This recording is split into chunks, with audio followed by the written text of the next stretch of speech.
పట్టభద్రుల ఎమ్మెల్సీ ఎన్నిక ఎందుకు కీలకమైంది అనేది రెండు విషయాలు మాట్లాడతారు. వరంగల్, నల్గొండ, ఖమ్మం పట్టభద్రుల ఎమ్మెల్సీ ఎన్నికల్లో ఇప్పటి వరకు కాంగ్రెస్ పార్టీ గెలవలేదు. ఈ రోజు వరకు కాంగ్రెస్ పార్టీ గెలవలే అక్కడ. అందుకోసమే కాంగ్రెస్ పార్టీ జెండా ఈ నియోజకవర్గంలో ఎగరాల్సిందే.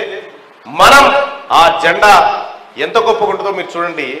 పట్టభద్రులు అంటే అంత ఇంటలెక్చువల్ గ్రూప్. ఇది మేధావుల సపోర్ట్ కాంగ్రెస్ కు లేదనే అపవాదం అన్నదాకుండే, కానీ మేధావుల సపోర్ట్ కూడా ఇవాళ కాంగ్రెస్ పార్టీకి ఉందంటే ఇక్కడ ఈ ఎమ్మెల్సీ భారీ మెజార్టీతో గెలిస్తేనే సాధ్యపడుతుంది అన్న విషయాన్ని నేను తెలియజేస్తా ఉన్నాను.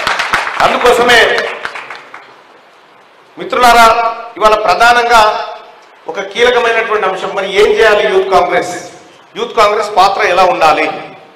ప్రధానంగా నేను శివసేన అన్న చెప్పిన, అన్న అద్భుతమైన ఫోర్స్ ని ఎంత ఉంది, ఈ ఫోర్స్ దించుదాం ఇక్కడ అంటే వెంటనే తక్షణమే ఏర్పాటు చేద్దామని చెప్పారన్న.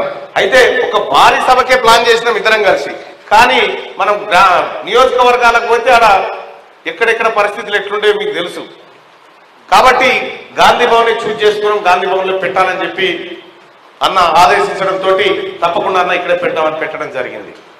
మరి ఏం చేయాలి యూత్ కాంగ్రెస్?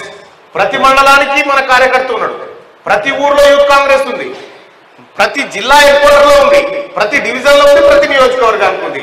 మనం అన్ని చోట్ల ఉంది, మండల్లో మాత్రం పట్టభద్రుల ఎమ్మెల్సీ ఆ స్థానం నుంచి ఇప్పటి వరకు లేకుండా పోవడం ఇది ప్రమాదకరమైనటువంటి అంశం అని గుర్తించే యూత్ కాంగ్రెస్ భుజాల మీద వేసుకొని యూత్ కాంగ్రెస్ ఈ జెండా ఎగరనేయబోతుంది.